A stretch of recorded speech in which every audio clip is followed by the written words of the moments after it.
Good morning. Welcome to Quest Bites. I'm your host, Corinne Cahill. Happy Wednesday. Thank you for joining me today.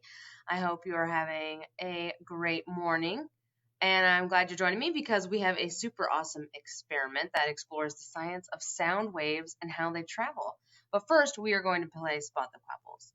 So I'm going to put 30 seconds on the clock. There are 5 quapples in this sound studio for you to find. Let me know if you're able to find them.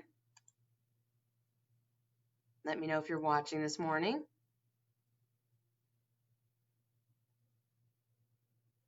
Five quapples. If you don't know what the quapple is, it's our education logo over there in the bottom left corner of your screen, the apple with the Quest Q in it. About 10 seconds left.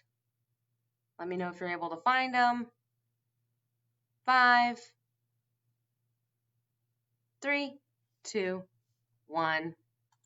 Here are the answers. Were you able to find all 5? If you did, awesome. If you did not, no worries. We'll play again on Friday. Just make sure you're right here at 9:30 so you have enough time to search. So, what are you going to need to do the sound wave experiment today? You're going to need to gather, it's pretty simple, a ruler. Wooden or heavy plastic works best. 2 different size spoons, maybe a teaspoon and a serving spoon, and about 4 feet of string, depending on how tall you are. And so it's easy setup. You're going to make a loop in the middle of the string and tie it around the handle of the spoon. You'll pull tightly so that you can hang the spoon in the center on 2 pieces of either side, right? Then you'll take each string and wrap it around your finger and place it against your ears. Kind of like you're plugging your ears, but you're not going to be plugging your ears. Then you'll kind of lean forward a bit so that that spoon is suspended in the air. So I won't be able to really demonstrate this one because you'll need to try it yourself to actually hear the sounds. I can explain what's going on here though. So you're going to end up hitting that spoon with the ruler. And all you would hear if I did it was this tink sound, the classic hit you hitting things sound. But when that ruler hits the spoon, it creates vibrations, which makes sound waves.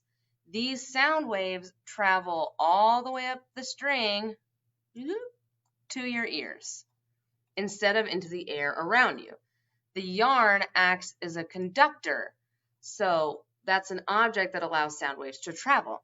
Depending on the size of the spoon and the length of the yarn, the sound will appear higher like a church bell or deeper like a gong. So that's things you can try today. Different lengths of yarn, different size spoons, and write down what the sound was that you heard, if it was higher or lower.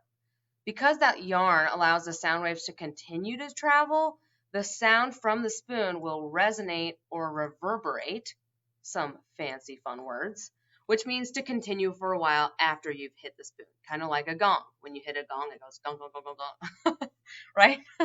The cool thing about this experiment is the only person with a string near their ears will hear the bell or the gong sound. Everyone else will just hear that tink, like I mentioned, from the ruler hitting the spoon. So you'll have to take turns and see what sounds that you hear from the different size spoons and the different length yarn. So I kept this one pretty short because I want you to be able to go out and try this since I can't show it to you. So go grab some spoon and yarn, try this one out. We'll put the instructions in the comments for you to try this lesson. Let us know the sounds that you hear. Be sure to join us on Friday because we are going to be making Cartesian bottle divers. And if you do not know what that is, well, then you're going to have to join me Friday right here at 9:30 in the morning. Until next time, continue onward with your quest for knowledge, and thanks for watching.